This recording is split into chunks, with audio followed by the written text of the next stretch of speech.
samping kudu pas naon dibutuhkan ku urang hiji penta ka pangeran penta naon hatal milah cek Kangjeng Nabi penta kain sehingga maneh teu boga uyah penta kain ayo ke datang aku mamanya uyah sosorodotan moal engke melalui tama urusan aing cek Allah maneh minta urusan akhirat minta urusan dunia urusan inu mendahareun pake danan gitu ngaranna imah kendaraan kain hatal milah sehingga uyah minta kain ngan datangna lain berarti orang minta uyah nu datang sorot uyah datang teh uyah tuh waduh beres pun dihandap pun di luhur blek katimpa uyah paet sia ka jeung ngomong kitu kene urang minta duit ka Gusti Allah jang kebutuhan urang moal datang duit nah atuh datang duit teh mah nyegik teh ngaranna ngabedul teh mah budak moal ge aya hamba-hamba Allah lamun urang di lembur mah nu sugih nu boga ke ku Allah ditoel dot berangkat maneh ka ditu bere cak Allah teu kudu bahasa kos kitu nyana loyog sorangan ih jaheuh aing butuh 500.000 jaya ti anu cukup ya 500.000 iyalah kakawasan Allah mun urang dileuweung eueuh ieu zaman nu sama eueuh engke aya binata jin dirupakeun manusia mawa ka urang atawa hewan loba jasa hewan nu istiqomah ora emang maokeun roti kitu keneh monyet kitu keneh naon dan lain sebagainya maha kawasa Allah ai endek dibere mah ku Allah babari bae tinggal mentana doang make syarat tadarru'u wa khufiyah hiji DP ka Gusti Allah ngarasa lemah jeung ngarasa hina kahinaan urang dina ngusulkeun kabutuh ka Gusti Allah teh coba dinolkeun seakan-akan eueuh kamulyaan eueuh kahebatan di diri urang mun dibanding-bandingkeun diri urang jeung tai kotok ge masih mulyaan tai kotok Gusti tai kotok mah bisa dijual pakai surubuk mun cara dijual teh mah dibikeun ka batur tai kebo tai kotok aya mangpaat abdi mah nanaonan Gusti tapi Gusti abdi teh boga kabutuh hiji eta nomor kadua na praktekeun coba hupyah teh ieu lalaunan bae mun urang ngadoa sorangan manggeus teh kudu make suara-suara hate bae ka Gusti Allah jang soranganeun mah kos kitu hupyah duaan yai geus maklum mah pamentana akur geus teu kudu gandeng-gandeng sapuluhan yai akur pamentana mah geus tinggal ngaminan baja eta nu dibacana geus teu kudu gandeng-gandeng kecuali teu nyaho jamaah naon nu dibacana karak baca tuh khufiyah ya inna rabbahu ketika Kangjeng Nabi Zakaria ngadoa ka Gusti Allah khufiyah laut para aulia Allah mah tilok gandeng-gandeng ngadoa sorangan teh kurucut cai mata insyaallah ngarasa loba dosa Gusti andai kata meureunan ku Gusti dibere ieu mah ka dedeh Gusti bete layak sabenerna mah kudu dibere mah atuh deuk pelebah mana dipake ka dedeh ku Gusti ja abdi mah atuh hamba Gusti ge encan jadi hamba nu sejati tapi Gusti jauh deui pamuntayang iwati ka Gusti abdi mah Kangjeng Rasul mah manusia nu sejati para aulia Allah mah manusia anu mahfuz sejati keneh Gusti di makomna para ulama mah sejati aya abdi mah kapan ustad lain kiai lain sakieu ayeuna tapi kabutuh abdi loba Gusti abdi teh moal minta ka sasaiwati ka Gusti kurucut cai mata urang mah pancan orang cai mataan can orang encan orang aya gede lebaran can kabeli sapatu ceri bloon aki-aki deh ieu mun kitu budak ngora can kabeli sapatu can kabeli lepis ceri kerada deres ieu aki-aki cak pemajikan apa? Kenapa nangis? Belum beli sepatu. Emang mau kemana? Mau ke Ragunan cakana. Emang ada apa? Ada teman saya monyet di sono. Iya, nuntut Kangjeng Nabi ngadoa Allahumma inni a'udzubika min ilmin la yanfa'u wa qalbin la yakhsha'u wa amalin la yurfa'u Wa'ainin latad mau abdi ngalindung ka Gusti tina mata nu teu daek ngurucut cai mata tuh Kangjeng Nabi mah ceurik nangis dituruykeun lah ku para sahabat mun ngadoa ceurik nangis kitu kede para wali-wali Allah mantak kitu Ibrahim bin Adham pandi dia ngagempeng kadikeun nu teu nyahoeun mah eta sinaon padahal urut raja parenganan urut cai mata ku unggal peuting ka dia eta pakan Siti Robatul Adawiyah ka dia eta pakan ya Allah ya Rabbi batur mah ibadah datang ka kos kitu nying cerika dosa jeung deui nya nama lamun ngadoa teh Gusti abdi teh butuh bisa misalna ye yang ngiriman anak-anak abdi keur mazantren abdi butuh bae 500.000 mah dah Gusti mun dagang atuh majukeun supaya ieu dagang buka untung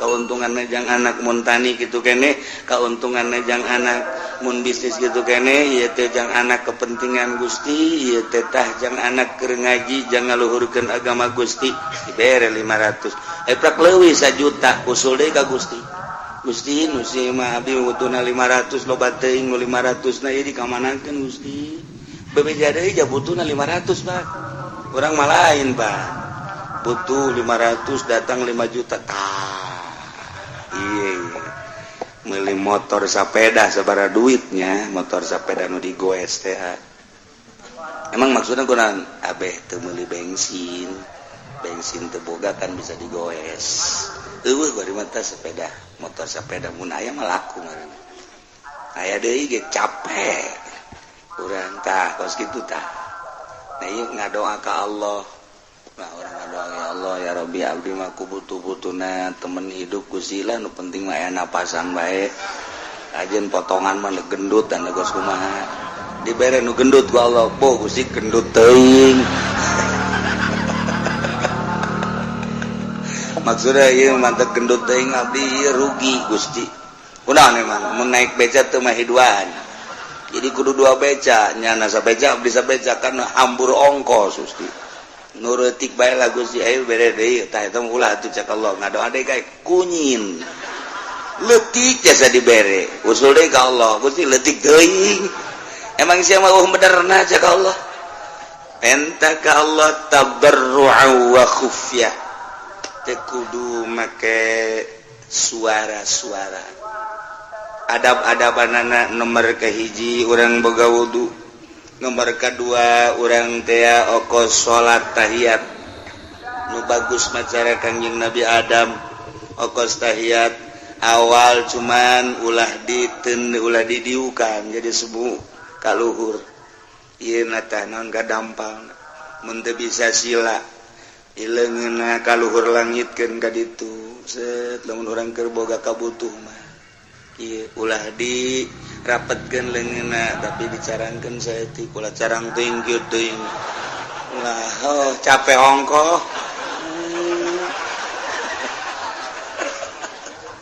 sedeng ka ieu mah boga kabutuh teh kieu kaluhur langit ka ditu urangna ngaharep ka Baitullah yeuna kaluhurkeun boga wudu waktuna poe Jumat nu mustajabud da'wat atawa memeh magrib atawa antara khutbah atawa tengah peuting waktu sahur harap eta nisbat di urang ai aulia Allah mah jeung sabaraha bae ngadoa teh sebabnya nama teu kakurung ku waktu sakumaha Gusti Allah teu kakurung ku waktu nyana nu geus deukeut ka Allah teu boga perasaan aya waktu ja eta mah waktu mah perputaran panon poe sedengkeun nyana geus deukeut ka Gusti Allah teu kakurung ku perputaran panon poe ayeuna beurang ayeuna peuting tamu perputaran panon poe sedengkeun nyana mah geus teu inget-inget ka dinya ka Allah jeung sabaraha bae ngadoana diijabah wali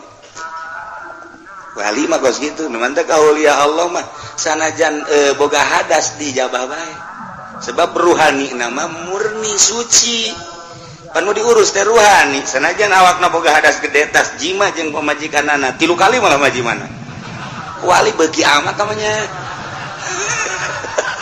siapa sok aju kadinya heran aju kritik beuki atuh pasal tamu urusan kos gitu mah ieu keur carita dah aju aya jelema butuh doa ngadoa bae dicurhat sanajan dibaca Al-Quran di jero hati suci nya mantap urang mah urang ya ndek sare kudu boga wudu kemudian babacaan mun hayang ngimpi bagus sakitu babacaan ge ngimpina jeung jurig melulu wudu di wuduan babacaan di babacaan nuturkeun ulama sare igir ka dieu dibaca sholawat teu daek ngimpi jeung Kangjeng Nabi waliullah mah teu boga wudu malah tas hadas jeung pamajiganana kerek teu babacaan ngimpi ka pangijigan boga hadas gede ngimpi masih ka pangijigan Kangjeng Nabi emang mungkin rohna suci nu ngimpi bapan roh lain awak nama baget didinya di imahna ai rohna ngalayang ka pangijigan Kangjeng Nabi ai urang mah geus diwuduan geus dibabacaan ka pangijigan kuntilanak dua takula kaget waliullah mah boga hadas wajah awak sama hadas mah tuh hadas awak roh nama tetap suci baik nama tak mungkin awak nama boga hadas leutik hadas gede rohna kapanggih jeung para wali-wali Allah istimewa para wali tak doana geus jam sabaraha bae oh urang mah ngadoa ieu cenah anu nyeri beuteung saha mang anu ke kula ngawala wudu khusyuk sholatul Allah beres langsung tuh ya inung teh beres menang dua petanya gue kumaha jadi beteng teh bae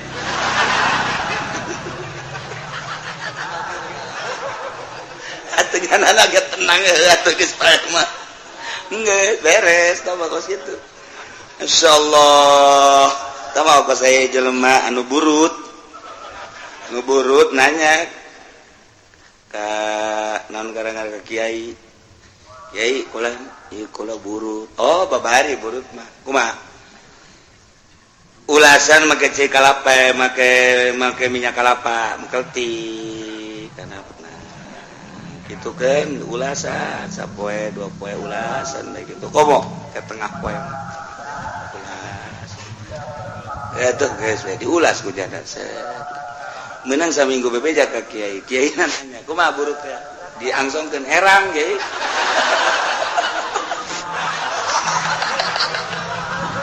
atuh pasti jadi minyak kalapahan kamari mah teu pati herang gua mah herang cek kiai eta maksudna ge lain kena sagere kena herang jeung sia cek kiai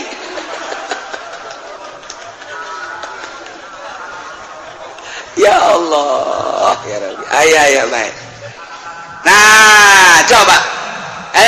Mun cai kiaina keur sare keur tungguan.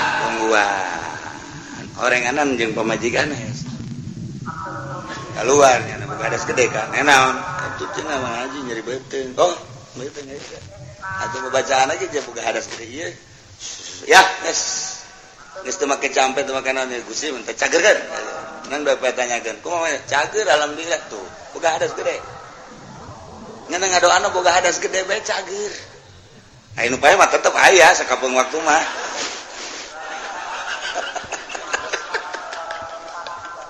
Yo keur carita ulah kaget. Bangsa wali Allah teu boga wudu kapanggih rohna jeung nabi ieu mah ngimpi. Boga hadas gede sekali mungkin bae. Sebab lawan jasad nu boga hadas mah rohna mah geus teu pernah sadetik pun poho ka Gusti Allah.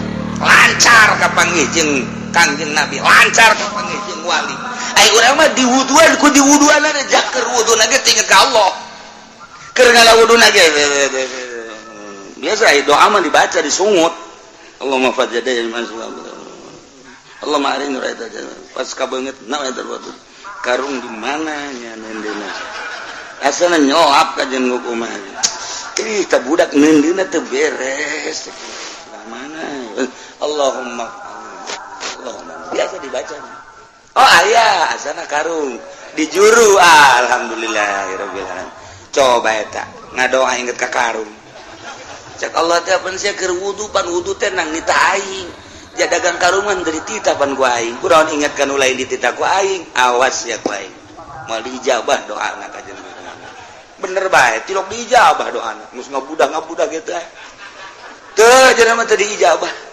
buktina teh dijabah atuh nya nama nyalateun sholawat kaliwat bae batur mah dibaginya nah henteu minta izin pan geus kolot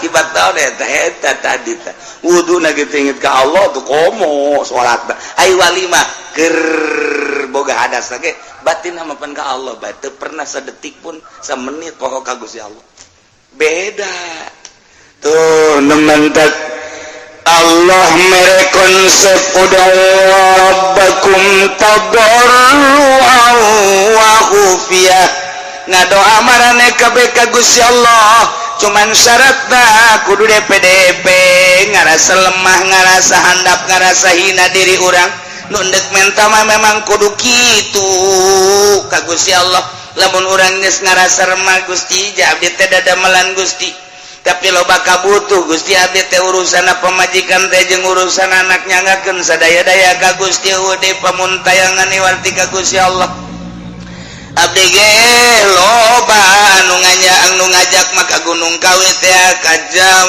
gunung Cermai dan lain sebagainya tapi abdi manukos kitu mah teu hayang abdi mah hayang ka Gusti bae nyangakeun sadaya-daya mangga kabutuh abdi bade diusulkeun ka Gusti tadarru hate teh jeung lalaunan suarana di jero hate bae geus nang keke ku Gusti Allah mun ngawarung-warungna dibere laku lamun tani-tanina dibere bagus teman tak aya aneh batur mah tani teh itu kuberit ieu mah henteu ngadoa ka Allah nyahoeun ka kabutuhanana tuh dibere beda warung rentul tapi kok ieu mah bisa laku lantaran ngadoa ka Gusti Allah boga kabutuh jang kepentingan urusanana menuju Gusti Allah laku bisnis gitu kene urang mah lantaran takabur hasil bisnis boga duit ya 20 juta seserian can dibalajakeun leungit geus leungit lain ka Allah sial goblok saha meureun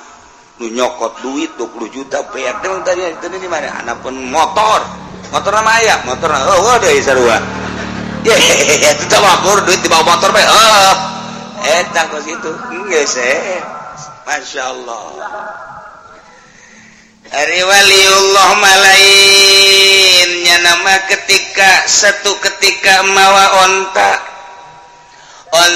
nak langsung ditendenan bebekalan di luhur nek menuju Mekah naik onta bari mawa bekal ketika di masjid eureun salat ke berangkat deui ke salat deui di berangkat deui salat deui satu ketika ontana di talian di hareupeun masjid kemudian manehanana ka masjid meme asup ka masjid disanggakeun ka Gusti Allah Gusti abdi nu Gusti onta ge nu Gusti pupuatana ge eta teh nu Gusti ngan digunakeun ku abdi pake kepentingan abdi teh jang ibadah ka Gusti nu abdian ku abdi di talian ieu ge talancuhna nu Gusti talina ge Gusti abdi mendek serahan ka Gusti nyangakeun sadaya-daya langsung ka masjid salat kana di masjid Allahu Akbar geus beres salat terus salat sunah terus wirid pas keluar eueuh ontana aya nu maling culak-cileuk nyana ge kakaler ka kidul kawetan ngadoa deui ka Gusti bari deku abdi nu Gusti onta nu Gusti pupuatana ge nu Gusti ngan abdi butuh teh pupuatana ketika abdi tiris aya selimut ketika abdi lapar aya dahareun ketika abdi dahaga aya cai tapi eta dibawa ku nu maling atuh Gusti bari seuri nyana eta mah nu dipaling ge nu Gusti atuh sabada Gusti tawa los anu Gusti pamalingan anu Gusti atuh kumaha Gusti bae eta mah nyana teh abdi mah deuk leumpang ka Mekah teh hebat kan wali tanya Pak dekat mana ke Mekah mau kendaraan mawa mana kendaraan mamawa nu Gusti Allah tadi kula salat di talian di hareupeun masjid aju aya nu maling nage ngagerakeun Gusti onta nage onta Gusti tanyakeun coba ka Gusti Allah ka ditu edan meureun cak nu nanya edan atuh emang wali mah kosna edan jing edan kain sia nu edan itu onta nu Allah ukuatan nu Allah atuh lagi bebeja ka Allah be Gusti amba Gusti maling nu Gusti diserahkan ka Gusti sopodo Gusti berangkatnya datang ke Mekah. Begitu datang ke Mekah turun ontak na ti luhur Jabal Qubais plek plek plek plek plek bari aya jelema leungeunna dikangkalungkeun ka di leungeun katuhu jeung leungeun kancana geus aya di dieu bari nyana minta hampura minta hampura kunaon ulah nu maling onta maneh aya leungeun bisa aya di dinya begitu kula naik onta maneh ternyata aya jelema ngahadang ka kaula begitu ngahadang langsung cekel leungeun kula kunyana dipapas pakai pedang sat papas pakai pedang hiji set kemudian ditalikeun dikongkorongkeun ka dieu cak nyana bikeun deui sia ieu onta lantaran ieu nyana nyerahkeun ka aing sepenuhna ka Gusti sepenuhna geus kulantaran nyerahkeun ka Gusti sepenuhna aing ieu adalah malaikat utusan ti Gusti kembalikeun sia kahayang mah ulah dipotong cak nyana ieu malaikat atuh tidak ku Allah sebab ku manusia mah moal aya kasih anu beranian mendak dipotong ku aing sia geus dibalikeun deui bari dipotong cak wali teh Gusti abdi mah atuh ku dibalikeunana ge geus alhamdulillah kok maka dipotong sagala rupa leungeunna ku malaikat Gusti lah sabodo tah mah hamba-hamba Gusti nu motongna ge hamba Gusti atuh geus bae tah mandek kumakeun ge kumaha Gusti abdi mah asal onta bae balik deui ka abdi barang di deuleu bung muatan gaya kene nuhun Gusti beres toap wali mantap coba loba jelema geng hebat jasa geus teu bisaeun manusia mah dek ngarusak nyana dek ngalawan nyana serahkeun ka Gusti Allah engke ge aya nu ngutus imam manusia wa imam jin wa imam setan wa imam malaikat nu penting dibales ku Gusti Allah serahkeun ka Gusti Allah nu mandak jeung wali masing hade ya Allah aya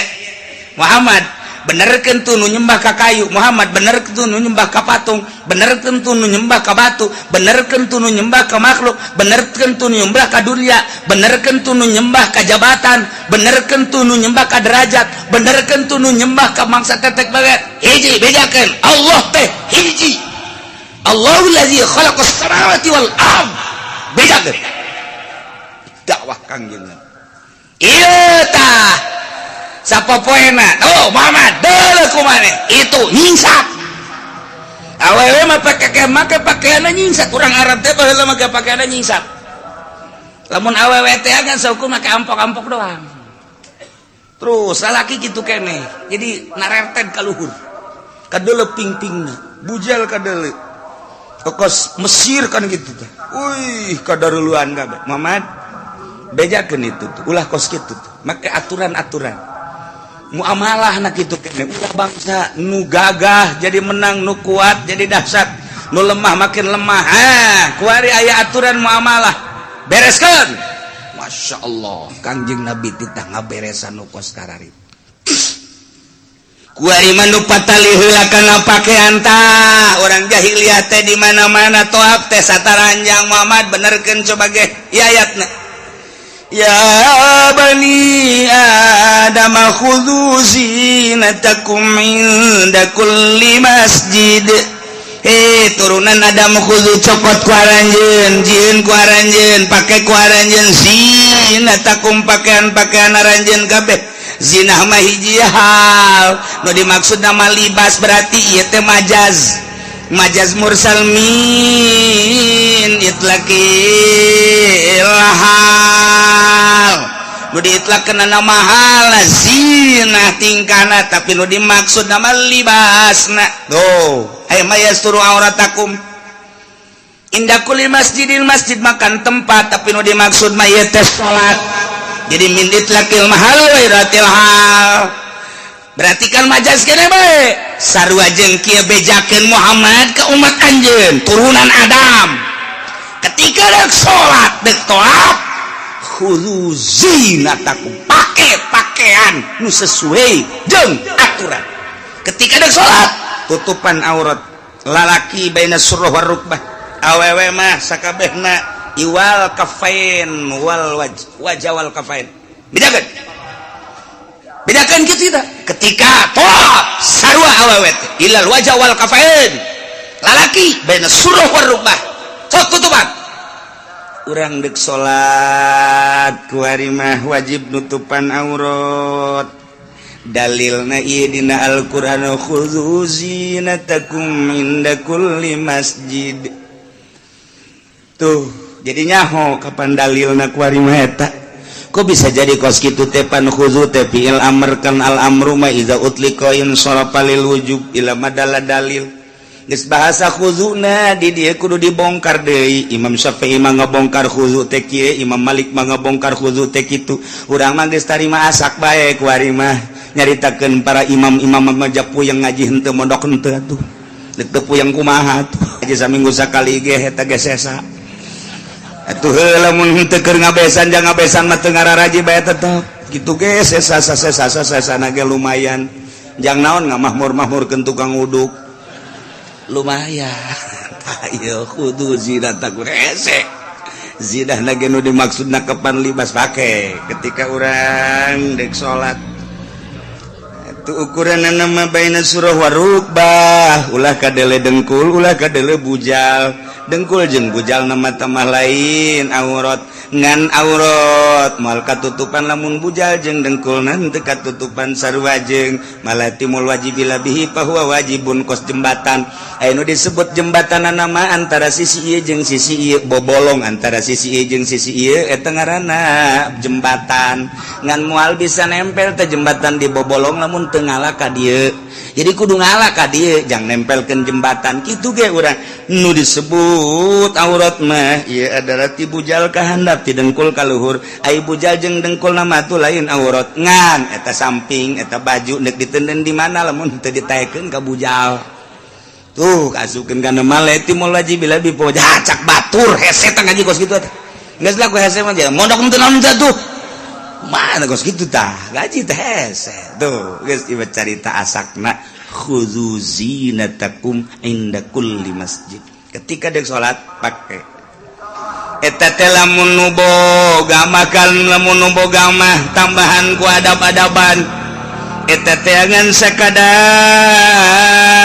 jang kewajibanana hungkul ditambahan make kasunahanana adab-adaban mata Kangjeng Nabi malamun dek salat teh make jubahnya nama make komis nu rapi di samping make baju gamis dirjerona make sirwal make calana sanggeus teh make calana make jubah komis ngaranna kemudian Kangjeng Nabi mah make amamah udeng-udeng di dieu di samping amamah ditambahan deui ku irtida di dieu gagah keur makasep Kangjeng Nabi teh ditambahan ku adab-adaban anu luar biasa urang neuleuk Kangjeng Nabi seperti kitu wah masyaallah entek Kangjeng Nabi malam ya tamam bahwa syaitanun sajelema nu teu make udang-udang eta adalah sarua jeung setan geus urang lamun hayang hese-hese teh neuleuk setan ieu bae nu dihareup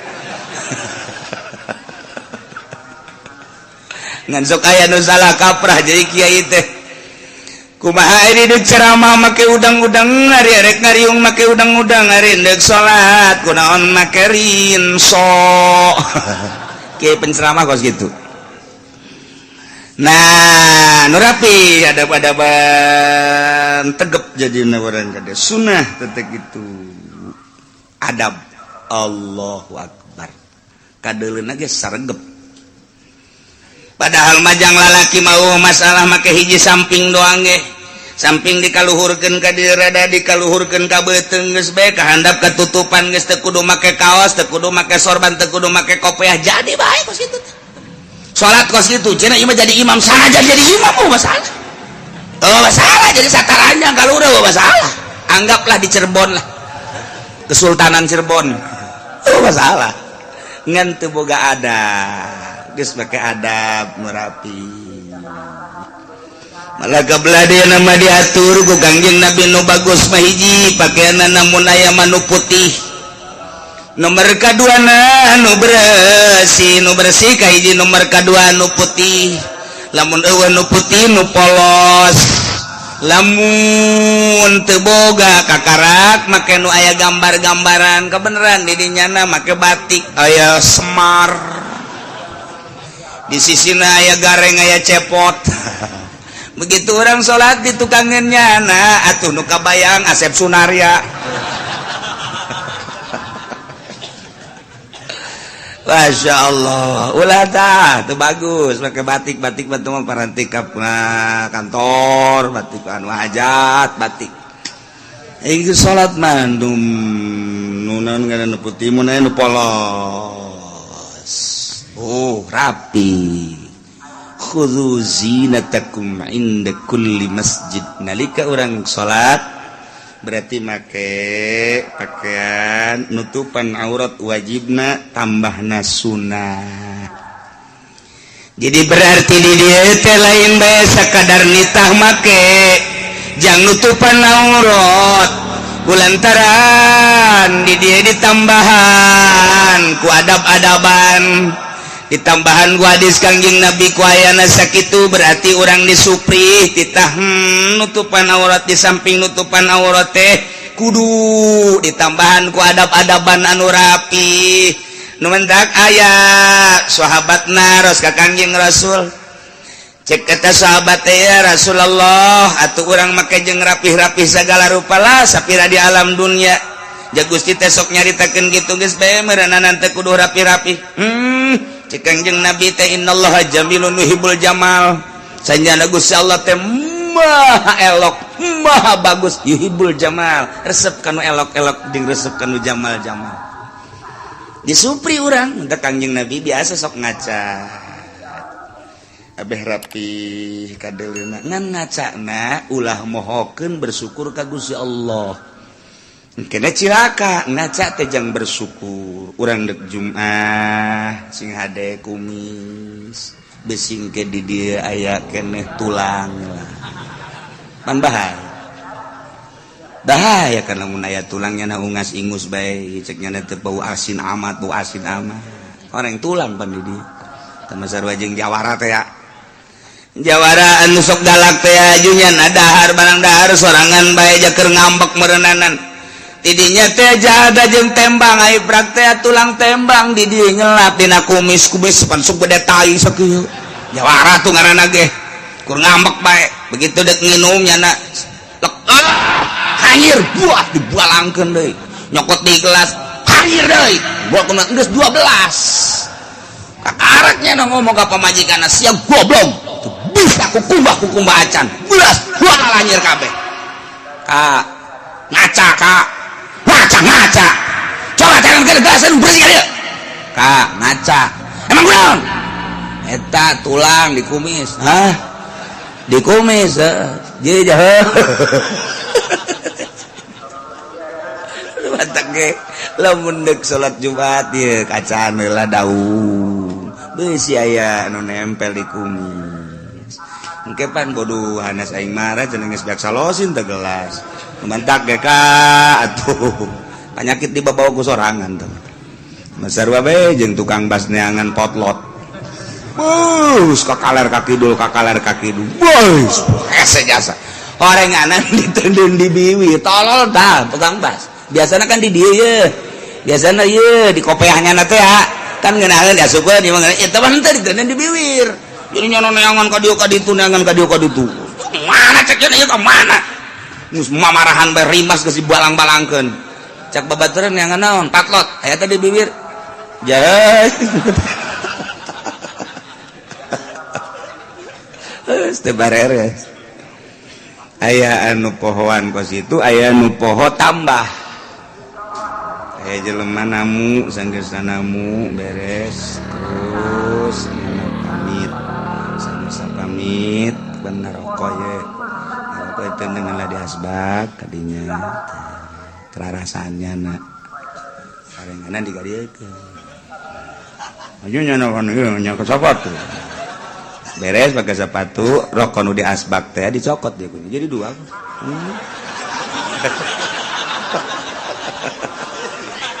tinggal lu boga imah bae bos tolol ting jadi tamu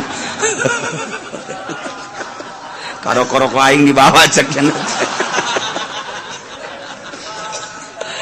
aduh ampun jelema limperan teh kos gitu nah iya ngaca biasa nu rapih sok deku kumaha ge bersyukur ka Gusti Allah Subhanahu wa ta'ala.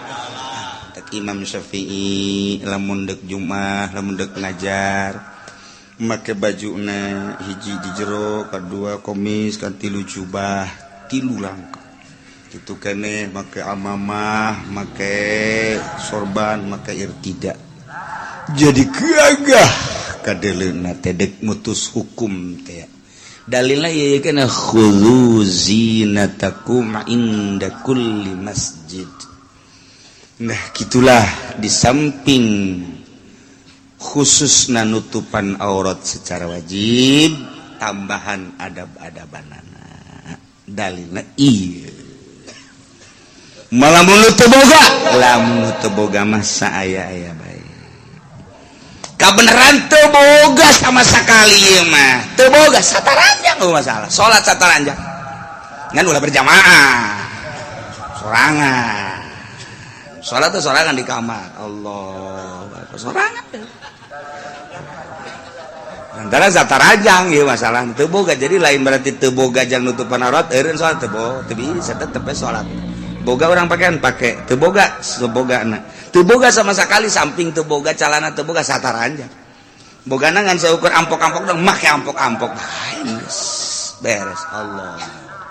Di zaman Kangjeng Nabi ngan seukur aya samping hiji doang. Dipakailah ku lalaki berjamaah jeung Kangjeng Nabi. Bahkan sok ditalikeun ka dieu ka luhur, kos urang keur leutik da. Tapi gak ada kritik tadi gitu.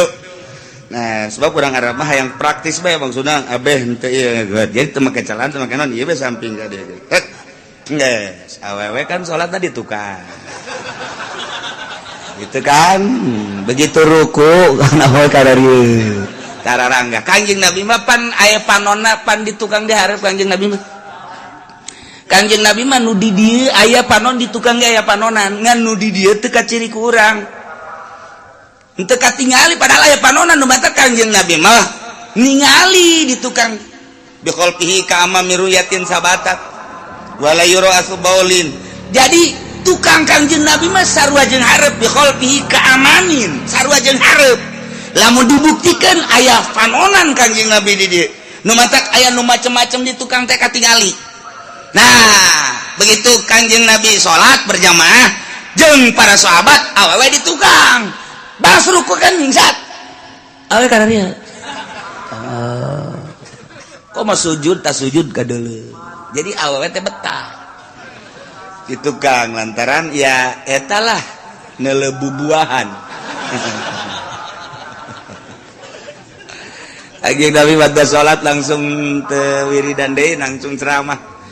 Para jamaah sadayana lantaran memang keayaan orang darurat kuari urusan pakaian maka berjamaah mah dilanjut cuman wayahna ulah wakahudang awewe lamun lalaki can nangtung sakangna. Ke lamun lalaki geus nangtung kakarak awewe hudang.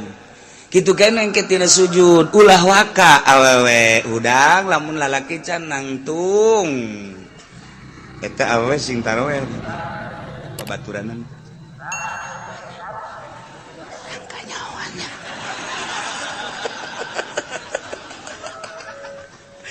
si kalebes kabeh arisin ka Kangjeng Nabi teh berarti kanyawan cenah urang ieu sing eta beh sing harareos kanyawan cenah urang kanyawan Kangjeng Nabi seri emang teh kanyawan bae ku kanyawan boro-boro baheula.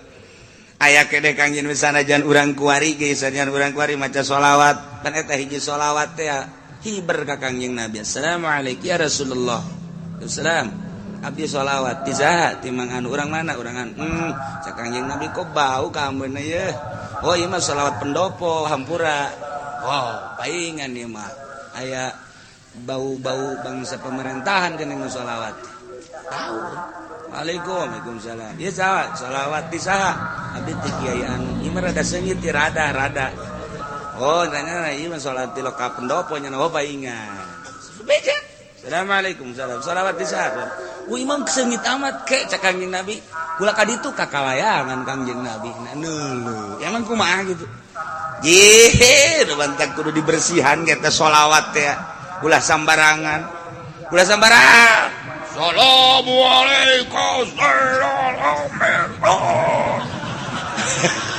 orang di jeron amah yang berkat atuh Kanjeng Nabi siap waduh sambarangan sia salam-salam ka aing sia hati teh beres mantap ge nu rapi urang dihadiran ku Kanjeng Nabi cacakan baheula cacakan ku ada atuh komo baheula kakalayangan Kanjeng Nabi teh ningali nu keur assalamualaikum zainal anbiya assalamualaikum asholazkiya emang teu laporan ka Kanjeng tuh lapor dideule nu mantap kaju masyarakat arembungeun di dinya kunaon berarti kan henteu sinergis teu bagus ka ambeun aku Kanjeng Nabi urang muludan kan embong lah sangheuk aing muludan ka nya emang kunaon henteu lah embung dibawa ta embung bae sebab nu mimpina nu ngayakeunana henteu lillahi taala kaambeu ku Kanjeng Nabi na bau Kanjeng Nabi na teu ridho geus teu mawaan malaikat ngaulah-ulah ulah waduh jeung berkat 2000 nu datang 200 leg-leg geus ya berkat tah kaambeuna lain deui emang kumaha gitu sabarangan kudu dibersihan urang maca sholawat nu rapi teu kudu gancang-gancang nu aplen tapi nu mantep Kanjeng Nabi kan jai horenganan sholawat nu salam ka aing teh kadeu tengah peuting bener penundutan Kanjeng Nabi teh waduh teu kuateun cek Kanjeng waduh juga goler kieu cek Kanjeng Nabi budak balik deui ka Madinah lah cek balik deui diantepkeun molor di dinya Allah karim urang lamun nyaritakeun tentang ibadahnya urang mah kan kakarak datang ka babacaan teu boga pikiran kumaha bahkan paling orang mah babacaan dihartikeun susah kitu encan boga rasa kapan lamun geus boga rasa mah bakal napinuh ku adab jeung isin sebab naon urang keur carita Kanjeng Nabi dihadiran ku Kanjeng Nabi isin karena mun urang salah belah dituna urang teh kapan dihadiran ku Gusti Allah cak Gusti Allah wa nahnu aqrabu ilaihi min hablil warid kaula leuwih deukeut ka anjeun hei manusia tibatan urat genggerong aing teh deukeut jasa ka sia atuh sia sing ada jasa teh keur bareng jeung aing deukeut aing ka sia ilmu aing ka sia nyaho aing ka sia teh keur dibarengan ku aing mantak talamun geus boga rasa urang babarengan jeung Allah isin salat ketungguan nya salat Allah ih cakal si salat ka saya geus Assalamualaikum cepet amat salat wah ini tapi jumping gitu sakjana mah enduro meureun Masya Allah tetep boga ka isi cak Allah de kamana tah sih ya Allah tapi lamun boga rasa isin ka Gusti Allah dideleukeun dikanyahokeun nu marentahna Allah nu nitahna Allah akur teh jeung aturan Allah isin amat ye nangtungna kieu akur teh jeung aturan Allah ruku aing akur teh jeung aturan Allah boga rasa aing teh deukeut jeung Allah dideleukeun ku Allah sok sieun salah makin ka ditu makin adab makin inggis makin mempan tuh makin sieun ka Gusti Allah atuh Allah na deukeut wa nahnu aqrabu ilaihi min hablil warid nu leuwih deukeut ti aing geus teu kudu mikiran naon ja aing sia deuk ka makhluk lagi nangieun aing cek Gusti Allah sia minta tulung ka makhluk deuk naon minta tulung ka makhluk jen nu leuwih deukeut mah aing itu genang aing ngagerakeun atuh balik ka aing geus we ka Gusti Allah tah urang lamun salat ti penting Allahu akbar aya sieun ka kuntianak kunaon sieun ka kuntianak cek Gusti Allah kuntianak teh makhluk aing ngagoda sia digoda kuat henteu pan sia mah keur jeung aing baca auzubillahi minasyaitonir rajim cek Gusti Allah kuntianak hiber ayo baca auzubillahi minasyaitonir rajim aing ge bisa sial kuntianak nangtangan goblok jasa orengan teu husu urang da teu asup ka hate tah mah kitu mah tapi lamun nu boga rasa jeung Gusti Allah sieun malah nang tangan kunti rombongan ka dieu sia rombongan ka dieu ulah sok soranganan bawa bapak kolot sia aki sia incu sia hayu ka dieu aing sakalian paeh di dieu ye hawa kasih lawan geus urang boga rasa wa nahnu aqrabu ilaihi min hablil warid aing teh kapan leuwih deukeut ka sia jadi sia teh jeung aing atuh geus kumaha masyaallah tak urang mah kakarake datang ka kitu babacaan adab dipaksa melalui syariat can boga rasa lamun geus boga rasa lain deui ke ibadah lagi wa kulu washrabu wa la tusrifu innahu la yuhibbul musrifin wallahu alamu bimaradi bejakeun Muhammad wa kulu sok dalahar maraneh kabeh washrabu sok ngararinum maraneh kabeh masitum sakahayang anjeun sakumaha nu geus diatur ieu dahareun anu halal inuman anu halal sok dahar nu halal nginum nu halal wala tusrifu cuman ulah leuleuwih lantaran innahu la yuhibbul musrifin sanyana Gusti Allah mah teu resepen kanu leuleuwih dititah lamun tadi khudzu zinatakum khudzu nafil amr maedakeun kana wajib jang nutupan aurat kabla dituna mah sunah adab-adaban tapi di dieu mah kulu wasrabu aya amr teh di dieu mamar lil ibahah sakadar meunang doang eta ngabedakeun antara nu tadi khudzu zinatakum inda kulli masjid amr jeung ieu wa kulu wasrabu wala tusrifu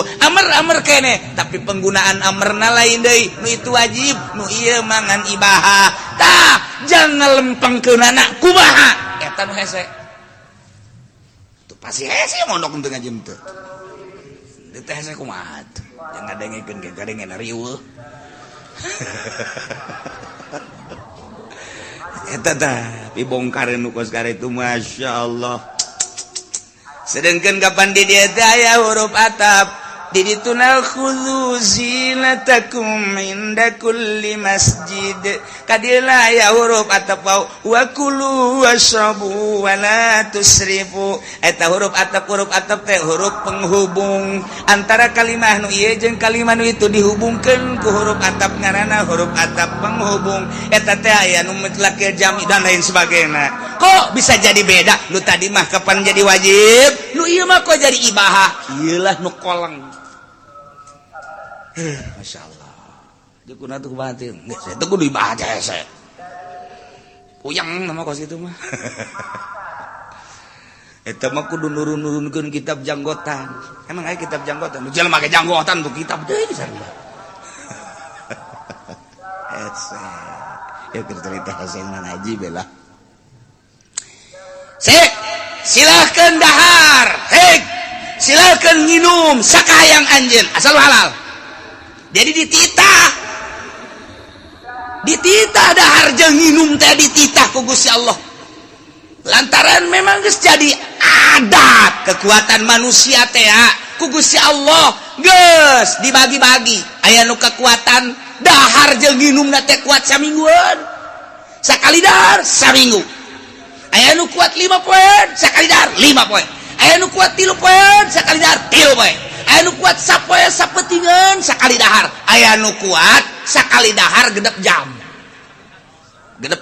kudu dahar deui jadi sapoe sapeting 4 kali dahar ulah disengsarikeun ulah nu kuat nang Allah nu teu kuat nang Allah tinggal urang kembali ka diri urang aing sapoe sabaraha kali daharna nya balik ka diri urang oh aing mah kumaha manggihna bae Anggi isuk-isuk kuduk sikat berang saeutik aya sangus sikat deui aya deui nu mau berkat sikat deui aya deui nu ngariung kasorekeun sikat deui aya deui anak mawakeun sikat teu mah teu reudeun dahar burung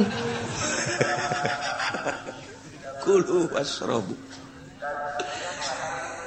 jadi ulah yang serikeun kana sok dahar loba dahar lantaran di dieu ge dijelaskeun wa kulu wasrabu nu ulah sote wala tusrifu ulah leuwih berbagai ulama nyaritakeun tentang walatus ribu hartina ulah leuwih teh hiji leuwih teuing datang ka kamangkaraan cara Raja Namrud dahar kudu ngeunah bae beres dahar nyana susurian kenyana ka WC dicolok deui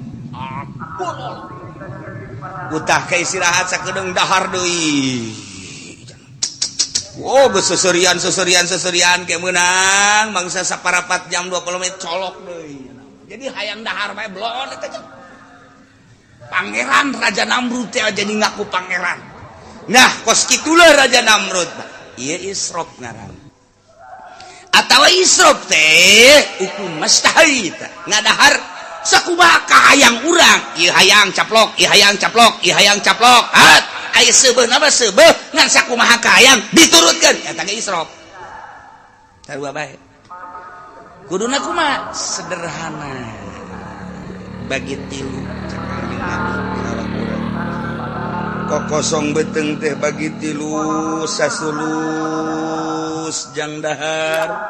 Sasulu seperti lu deui jang cai, seperti lu deui jang napas. Tah lamun urang bisa kos kitu awak teger bae.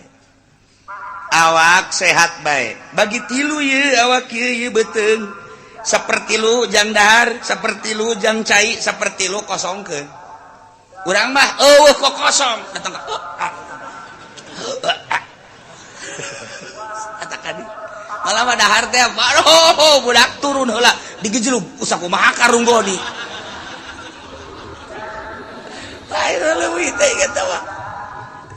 Kulu washrabu wa la tusrifu. Lamun urang nyaritakeun sejarah Syekh Maulana Hasanuddin teh manehanana ieu 3 bulan sakali daharna. Pertama datang ka Banten sabulan sakali, pamajikanna saminggu sakali daharna. Eta nyana nyindiran ka pamajikan dekirha ibadahna sia mah atuh saminggu sakali dahar bae dekirha ibadahna eta saminggu sakali ge masih disindiran keneh bae. Ambo atuh pamajikan urang mah teu bisa ngomong kumaha. Eueuh ibadahan ngan dahar mah lulu. Saminggu sakali disindiran. Mikir pamajikanana naiklah sebulan sekali. Kulantaran naik sebulan sekali Maulana Hasanuddin 3 bulan sekali. Masya Allah kali nyindiran deui dikira ibadahna teh sabulan sakali make dahar. Cak pamajikanana kumaha ieu. Hara ujung-ujungna Syekh Maulana Hasanuddin mah 6 bulan sakali daharna. Turutan ku sia jengker sia. Ulah saturut-turut. Lamun aya hiji waliullah, lamun aya hiji jelema suluk, lamun aya hiji jelema ndek ibadah ka Gusti Allah 5 poe nyanan candahar. Kabeneran geus 5 poe candahar nyana ngomong aduh beuteung lapar amat. 5 poe teu dahar nyaritakeun beuteung lapar. Eta teh cak guruna sia ulah ibadah suluk di pasar sia cicing. 5 poe sia ngarasa lapar ulah suluk sia cicing di pasar dahar bae sia. Eta 5 poe ge teu meunang nyebut lapar, jelema deuk jadi wali mah teu meunang. Henteu meunang. Geus bae. Urang mah pan lain 5 poe. Urang mah isuk-isuk ngaji ngadaruduk 2 piring jeung endog 5 sagegede kieu. Pohara kan eureun ngaji geus kieu deui bae. Padahal sih lapar aing. 5 poe jelema ibadah ka Allah 5 poe nyebut lapar. Gas, ulah diteruskeun saya ibadah cak guruna. Ulah diteruskeun cicing di pasar dagang sia kos kitu mah. Masyaallah. Gusti Allah kan. Sayyidina Umar nyekelan beuteung kieu. 2 poe canda. Kebenaran kapanggih jeung Sidina Abu Bakar Siddiq. Sidina Abu Bakar Siddiq nanya ka Sidina Umar aya naon? Minta tulung cek kunaon? Ieu beuteung si ganjel cenah ku batu. Mun kunaon? 2 poe teh dah. Kunaon masih 2 poe? Geus 3 poe kurang mah. Iya tuh. Itu isin jadi Umar kieu we. Itu lah sakit teh. Geus 3 poe mah. Geus pararias. Kapangi jeung Sayyidina Ali. Sudah ada. Gitu kunaon. Jadi lihat tuh diganjel ku batu. Seberapa eta? Umar 2, ieu 3. Geus 4. Apa ya? Geus satu cek. Urang bebeja ka Kangjeng sugan di Kangjeng mah aya. Ayo. Datang ka Kangjeng Seuri, bae Kangjeng geus dibukakeun ku Kangjeng batu di dieu teh. Batu, kulang geus saminggu teu dahar cek Kangjeng mah. Geus baralik bae sekali. Masya Allah Karim. Kos lalagaan tapi memang kos gitulah perjalanan ahli Allah. Gusti Allah nu agung. Ai urang mah pan lain kitu urang mah. Ese gede amat beuteung Ustaz dahar alhamdulillah ya rabbal alamin. Eta di kantong ieu ge bekal. Alhamdulillah aya bebekalan di dieu. Naon? Atuh lontong aya roti aya bacang aya. Masyaallah. Wahara amat. Ai itu tuh tas itu ge sarua. Itu mah bangsa roti-roti kering. Budak sabulanan moal saep. Batur mah 2, 3, 4 saminggu Kangjeng Nabi teu dahar, ari ieu mah babakalan jang saminggueun ge liwat. Pan jauh jasa tah urang jeung nyana, ai hayang ka sorgana mah akur. Perjalanan jauh. Aduh, Gusti Allah sakararisi, sakararisi. Lamun jaritakeun tentang para wali aya anu sabulan teu dahar, setengah bulan teu dahar, saminggu teu dahar, geus lumrah nu sapoe sapeuting mah teu dahar teh lumrah jasa tah mah. Tapi Sufyan Tsauri mah Tuan Syekh Abdul Qadir nyaritakeun dina kitu Fathur Rabbani nya nama daharna gembul. Sufyan Tsauri mah gembul nya nama daharna. Malah mun aya tamu mah kumaha dahar wah gembul jasa. Beurang dahar ke sore dahar deui. Tapi ketika salatna ibadahna eueuh nu tanding. Mun geus salat bae ceurik terus-terusan. Salat ceurik eureun subuh. Kitu bae eta mah daharna gembul beurang isuk dahar beurang dahar sore dahar deui. Tapi lamun geus salat ceurik dadak cek Tuan Syekh Abdul Qadir ulah dituturkeun daharna ku sia. Nu ngaran Sufyan Tsauri mah tah tuturkeun ibadahna ku sia. Ai daharna ku sia katuturkeun. Ai salat aja urang mah pan babagi atuh dahar-daharna katuturkeun kiai itu siapa odo. Urang nu babarina bae. Nu babarina bae nuturkeun teh.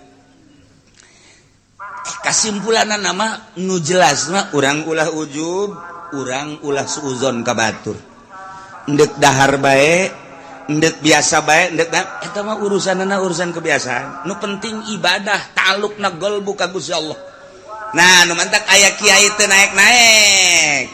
Lantaran ka batur ibadah di mana dahar malulu nyana seban lantaran puasa bae aing geus 12 tahun puasa bae cek nyana. Dahar ge geus comot. Mana bisa jelema dahar bae bisa ka Allah. Ujub moal naik-naik. Moal naik-naik. Tak urang asa ngeunah kos kieu urang bagi dahar pan. Asa kahatean gitu maksudna. Emang sia mah tolol ieu sebenarnya mah.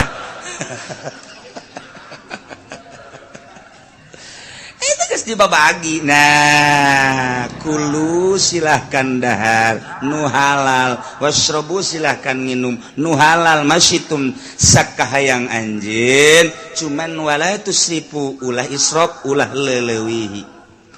Namantak cek Kangjeng Nabi iyakum wal batnah minat ta'am syarab.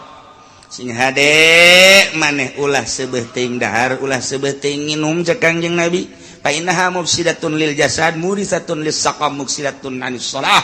Lantaran seubeuh dahar seubeuh nginum ngarusak kana jasad, ngawaris kana gering, jeung mumul kana salat. Nah ieu Kangjeng Nabi teh kumaha ieu? Setelah dicaci dimaki Kangjeng Nabi teh omongan teh geus unggal menit unggal jam ti sisi ti gigir ti kaler ti kidul penghinaan terhadap Kangjeng Nabi pohara jasa ngalain-lain Rasul ngalain-lain Nabi ngalain-lain Al-Quran ayah seti ngaran nage manusia di jero hate Kangjeng Nabi teh ayah terpikir aing teh dakwah sakit tepan dititah ku Gusti haju dibere mukjizat Al-Quran bentukna kok kejataanana mah horenganan manusia teh teu narurut dituduhkeun ka pangeran anu asli nu nyieun langit bumi katut tesina nyana ge anu menghina sabenerna mah pan eta teh buatan Gusti tapi kok teu percaya aneh malah manehanana percaya ka patung Lata ka patung Uzza percaya nyana teh ka berbagai patung aneh cak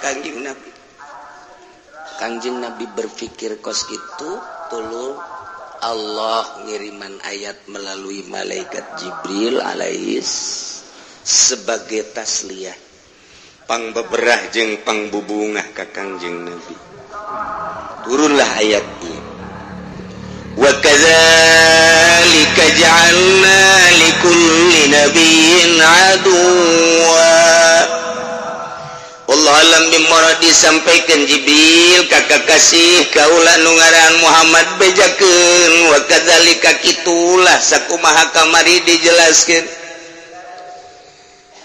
kamari teh geus dijelaskeun setiap jelema teh ngabogaan amal setiap mukmin ngabogaan amal setiap nabi ngabogaan musuh ka ieu ja'alna likulli nabiyyin aduwwa kaula nu agung ngajadikeun ka setiap nabi dijadikeun musuh jadi lain anjeun bae Muhammad nu dimusuhan ku kaumna horeng likulli nabiyyin aduwan tiap nabi baheula ge sarua aya musuh-musuh atuh moal kanyahoan jantana hebat jeung gagahna lamun teu pernah tarung mah moal kanyahoan sabarna ieu jelema lamun teu diuji moal kanyahoan tawakalna ieu jelema mun teu diuji moal kanyahoan hebat tinjuanana lamun teu dikana ringkeun atuh kudu ditinggali heula nu manta Kangjeng Nabi Ayub kanyahoan sabarna teh setelah nyana digeringkeun heula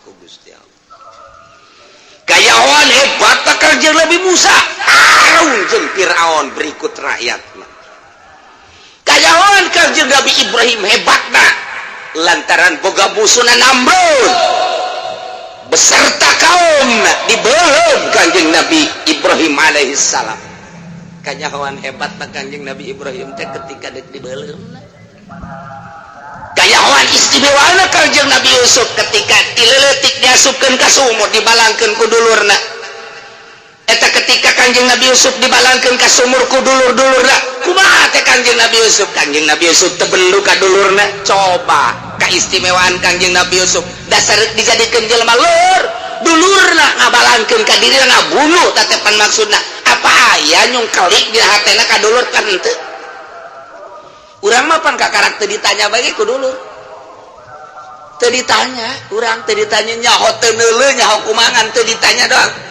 boro-boro urang mah dibalangkeun ka sumur atawa dianiaya teu ditanya doang cek jelet teh sarua anak abah nyana teu nanya ka aing emangna Haji Sufyan gitu di Sukabumi deh wae geus pelabuhan Ratu aing nyokot teluh nu penggedena wae nyungkelik urang mah nyungkelik teluh bae lah geus beresan jelema nu kos kitu ieu eta urang ka karakter ditanya dong Kangjeng Nabi Yusuf atuh henteu dah mantap Haji Agung ge eueuh hasud eueuh nyeri hate eueuh hikdung unek-unek teh aya diangkat dijual jadi abid terus di ka istana malah rindu ka dulurna di mana ieu dulur coba eta sakitu geus dianiaya diasupkeun ka sumur ku ari aya di istana nyana rindu ka dulur da dulur aing di mararana nya hayang amat kapanggih darumaya amat jeung dede amat nyana si dalala hartan teu aing onam di istana aing nyana da hartan teu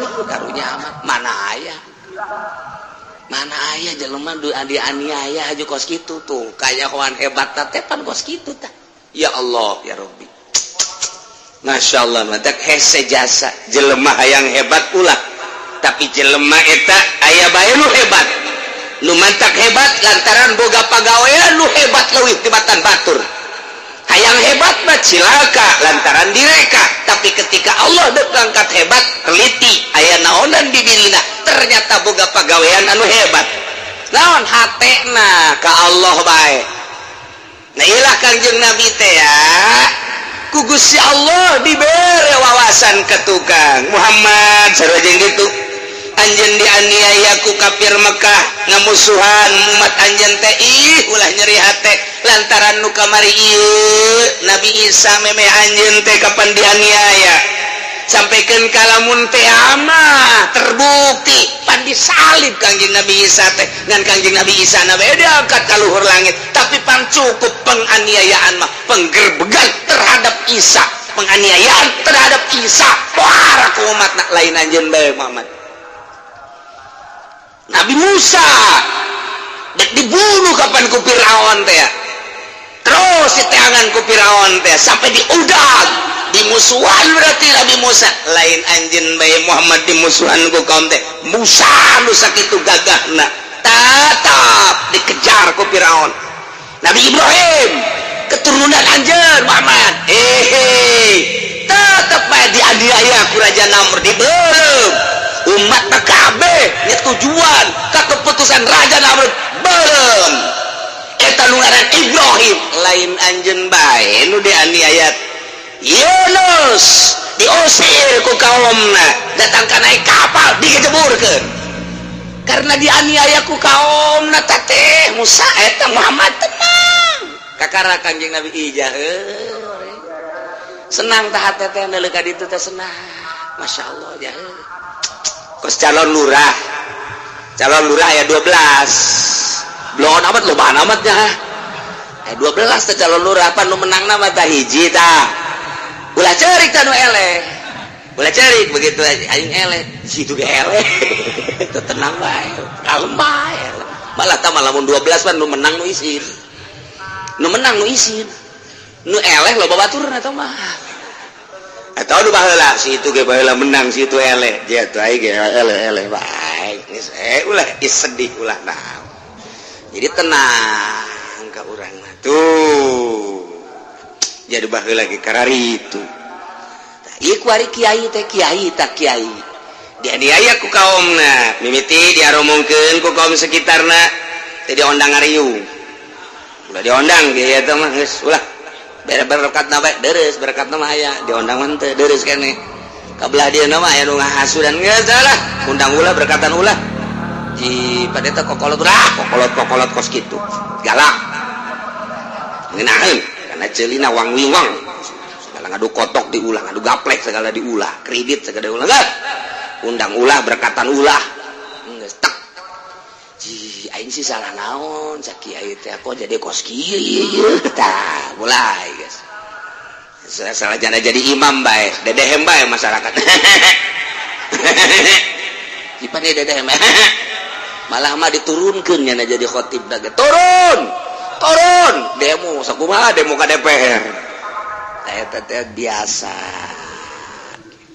tapi tetap introspeksi mawas diri aya naon di diri urang ngan emang kos kitu ke bakar terisorir nu bener mah bakal teh terpojok teu dibaturan biasa tah mah kos kitu mentek ulah aneh nya Kangjeng Nabi ditasliyah dibeberah disenang-senang dengan cara lain anjeun bae Muhammad anu dianiaya teh baheula ge likulli nabiyyin aduwa Allah ngajadikeun tiap nabi musuh berarti nang Allah teh nu nyieun musuh ke nang Allah kama ja'alna haula'i ada kasakumaha ku permekah dijadikeun ku kaula sebagai musuh anjeun tiap nabi ge ngabogahan musuh nang aing cak Allah matak anjeun mah hayu bae dakwah waing dijengkeun musuh dek dideuleu kekuatan kejeng kasabaran katawakalan anjeun Muhammad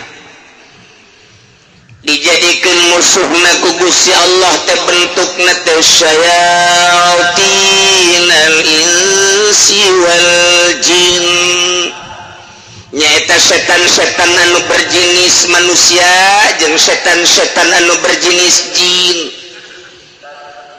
anu bakal ngagoda ka Kangjeng Nabi, anu milaraan ka Kangjeng Nabi, anu bakal inkar ka Kangjeng Nabi. Ku Kangjeng Nabi teh dibere ku Gusti Allah teh dibere musuhna teh nyaeta setan-setan. Bentukna setan teh aya nu bentuk manusia, aya nu bentuk jin. Jadi bapana setan teh kapan ngaranna iblis. Iblis teh nyeun dua kelompok. Qasama junudahu anna iblis qasama junudahu kismain. Iblis teh ngabagi dua tentarana dibagi dua. Babasa fariqan minhum ilal jinni wa fariqan ilal insi. Sebagian dikirim ka jin. Arasupnya na kajin jin iblis teh. Fariqan sebagian di ilal insi arasup ka manusia. Jadi dua ya bakal nate ayo musuh Kangjeng Nabi teh aya anu bentukna jin, aya anu bentukna manusia. Iyalah musuh Kangjeng Nabi. Tetapi lamun bentuk jin mah gampang jasa geninganan. Sebab Kangjeng Nabi mah asal nulu jin bae. Ndek nyerang ka Kangjeng Nabi cukup dengan bahasa a'udzu bikalimatillahi tammati min syarri ma khalaq. Tiukan ku Kangjeng Nabi, kabur jin. Enteng tama kos kitu. Bacaan ku urang bismillahirrahmanirrahim. Allahu la ilaha illa huwal hayyul qayyum la ta'khudhuhu sinatun wala naum. Tiukan, mental jin. Lamun encan kene mental kene pencet. Pencet geus ku urang. Bismillahirrahmanirrahim. Walau Qur'anan surat bil jibal au qutiat bil aud au kulli ma bil mutabalilal jami'a. Terus pencet ku urang. Keluar sia. Keluar kula teh dekat. Di mana sia ya? Tangkal caringin. Kunaon sia nya bakari? Aduh tadi suguh-suguh. Biasanya ya kopi pahit yang lisong ya Allah. Keluar. Keluar. Ayo kita keluar. Hayang jalan ceuli. Alos jalan mana ge? Segala jalan ceuli. Kadena ge teh jalan handap sia. Jin betolol. Segala jalan ceuli. As beres bisa. Gampang sama urusan jin mah. Urusan jin mah orang perang jeung jin babari jasa sebab melalui babacaan panasnya nah. Urang melalui babacaan bismillahirrahmanirrahim aya keneh ngajentul a'udzubillahi minasyaitonir rajim ngajentul keneh bae. Baca deui kurang Allahu la ilaha illa huwal hayyul qayyum ngajentul keneh bae. Di beak babacaan ieu. Camperkeun horeng lain jin tama sial tangkal kadong-dong. Dipoles putih bek Agustus goblok ayeuna hanas aing. Geus keluar kesang tiis. Geus ya borangan bae burung. Masya Allah, jin asli, jin asli. Asal dibaca bismillahirrahmanirrahim. Ngajauhan sok kurang lamun keur sorangan we aya pocong. Ulah sieun urang boga senjata urang. Bismillahirrahmanirrahim. Ngadeg keneh pocong dinya kakara kikian dong. A'udzubillahi minasyaitonir rajim. Tiupkeun. Fuh. Rada ngajauhan setik. Bismillahirrahmanirrahim. Deket teh sial. Ketimbang. A'udzubillahi minasyaitonir rajim. Bismillahirrahmanirrahim. Allahu la ilaha illa huwal hayyul qayyum la ta'khudhuhu sinatun wa la nawm. Lahu ma fis samawati wa ma fil ardh. Man dzal ladzi yashfa'u 'indahu illa bi idhnihi. Ya'lamu ma bayna aydihim wa ma khalfahum wa la yuhituna bi shay'in min 'ilmihi illa bima syaa. Wasi'a kursiyyuhu samawati wal ardi. Aing teh bisa. Siap. Orang nang tangan dina goblok. Mani nyumpat atuh bos kieu.